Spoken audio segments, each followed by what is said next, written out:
Peuple de Dieu, moi c'est l'apôtre de Dieu, Léonard Kitenge, République démocratique du Congo. Toujours dans la vieille province de Kinshasa. Aujourd'hui, je viens devant vous avec un thème intitulé « Que pensez-vous de ce qui arrive aux autres ?» La mort, peuple de Dieu, qui frappe nos communautés, qui frappe nos riz, qui frappe nos villes. Nous perdons nos proches. Qu'est-ce que nous pensons? Si j'ai choisi ce thème, peuple de Dieu, c'est par rapport à ce qui se passe ces derniers temps. Nous perdons des êtres chers. Et c'est au jour le jour. Mais beaucoup sont dans des distractions. Beaucoup, cette mort ne leur dit absolument rien. Pour eux, ils mènent la vie comme si de rien n'était. Oubliant qu'un jour, cette mort peut aussi frapper dans leur porte. Et c'est pourquoi la conscience de chacun de nous doit être interpellée. Nous devons nous poser la question, sachant qu'il y a une vie après la mort, une éternité. Où la passerez-vous? La Bible nous dit, la mort et la vie sont au pouvoir de la langue. Le monde que nous vivons, peuple de Dieu, est une bifurcation. Nous sommes dans une bifurcation dans ce monde où il y a des chemins. Des chemins qui mènent à l'éternité. Et pour y parvenir, il y a ces deux chemins, il y a des formules distinctes. Le premier chemin, c'est celui de notre Seigneur Jésus. Il dit, je suis le chemin, la vérité et la vie. Nul ne peut aller au Père que par moi. Avec la formule 2 Corinthiens 5, 17, plus Galates 5, 22. Et là, vous avez comme résultat Jean 3, 16, Jean 6, 47 et Apocalypse 22, 3, 5. Et peuple de Dieu, par rapport à cette formule, dans 2 Corinthiens 5, 17, la Bible nous dit, si quelqu'un est en Christ, il devient une nouvelle créature. Toutes choses anciennes sont passées. Et voici toutes choses deviennent nouvelles. C'est la vraie repentance. Devenir une nouvelle créature à Jésus en abandonnant tout. L'exemple de la chenille que j'ai toujours donné. Une chenille qui est une bonne, une vraie transformation, qui devient papillon. Une nouvelle créature. Et ajouter à cette repentance lorsqu'on devient une nouvelle créature. Galates 5, 22. Les fruits de l'esprit, c'est la joie, c'est l'amour, c'est la fidélité, c'est l'humilité, c'est l'honnêteté, c'est la tempérance, la douceur. Et peuple de Dieu, lorsque vous menez pareille vie, le résultat est clair. Jean 3, 16.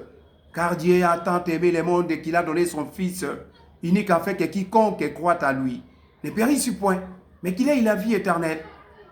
Et dans Jean 6, 47, c'est Jésus qui continue à dire, en vérité, je vous l'ai dit, si quelqu'un croit, celui qui croit en moi a la vie éternelle.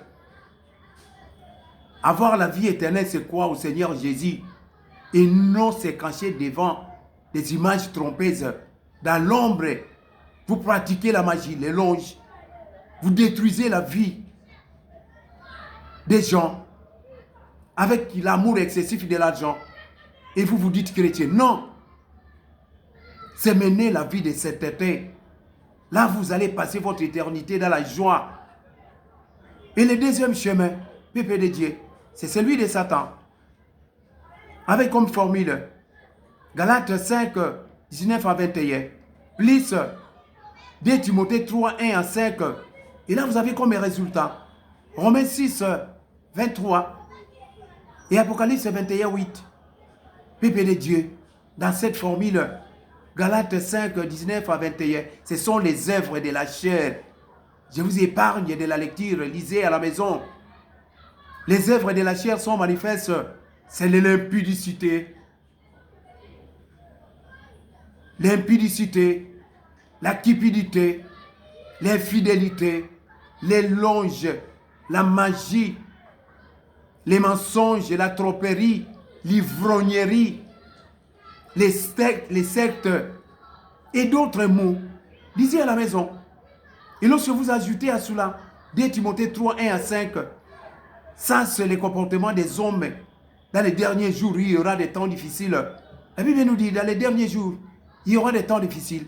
Car les hommes seront égoïstes, fanfarons, hautains, blasphémataires, irréligieux, cruels, rebelles à leurs parents, ennemis des gens des biens, peuple de Dieu. C'est les temps difficiles, c'est les temps difficiles qui poussent à plusieurs d'entre nous de commettre tout ce qui est décrié là-dessus. Tout ce qui est cité si haut. C'est l'amour excessif de l'argent. Et vous devez changer. Lorsque vous menez pareille vie, peuple de Dieu, les résultats est clair. Romains 6, 23. Car le salaire du péché, c'est la mort. Et la mort où? Apocalypse 21, 8. Vous allez dans les temps ardents des souffles de feu, ce qui est une seconde mort. Vous allez passer votre éternité dans les tourments, dans les temps ardents, dans les feux. La repentance, ce n'est pas après la mort. La décision de la vie éternelle, dans la joie éternelle, c'est maintenant, peuple de Dieu, pendant que je vous prêche, pendant que les autres aussi vous prêchent, parce que je ne suis pas les seuls. Beaucoup de serviteurs de Dieu les prêchent, mais vous faites fi, comme si de rien n'était. Dans Jacques 4, 14, peuple de Dieu, la Bible nous dit, vous qui ne connaissez pas ce qui arrivera demain, qu'est-ce qui est votre vie? Vous êtes une vapeur qui pour un peu du temps paraît et ensuite disparaît. Et dans Ecclésiaste 8, 8, la Bible nous dit, l'homme n'est pas maître de son souffle pour pouvoir les retenir. Et il n'exerce aucun contrôle sur les jours de sa mort. Et dans Matthieu 6, 27, la Bible nous dit, qui par ses inquiétudes peut ajouter même une minute à la durée de sa vie.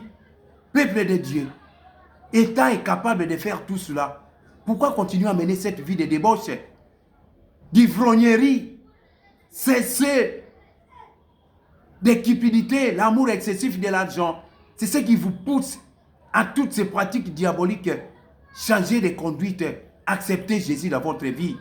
Il vient bientôt. Il m'a montré les films de son retour. J'ai ces films.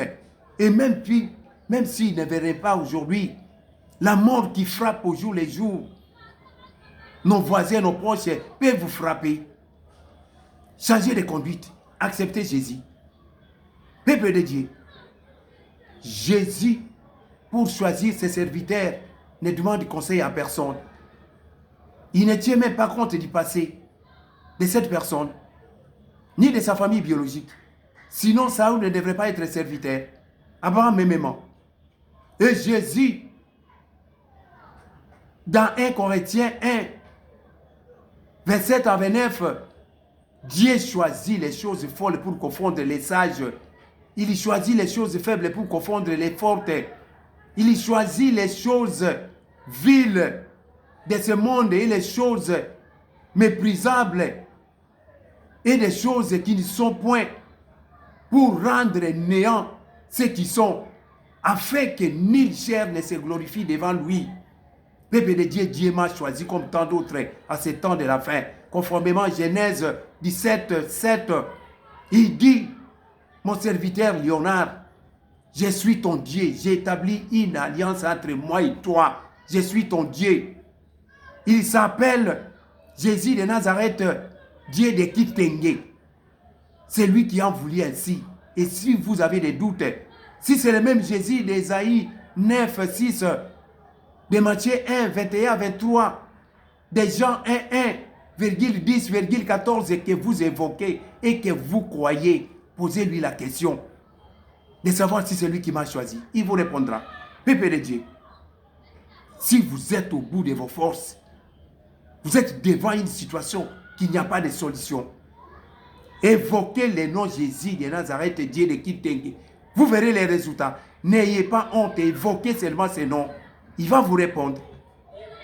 Soyez bénis abondamment partout où vous allez suivre ces messages. À la prochaine occasion, au cas où c'est Jésus ne revenait pas aujourd'hui. Merci.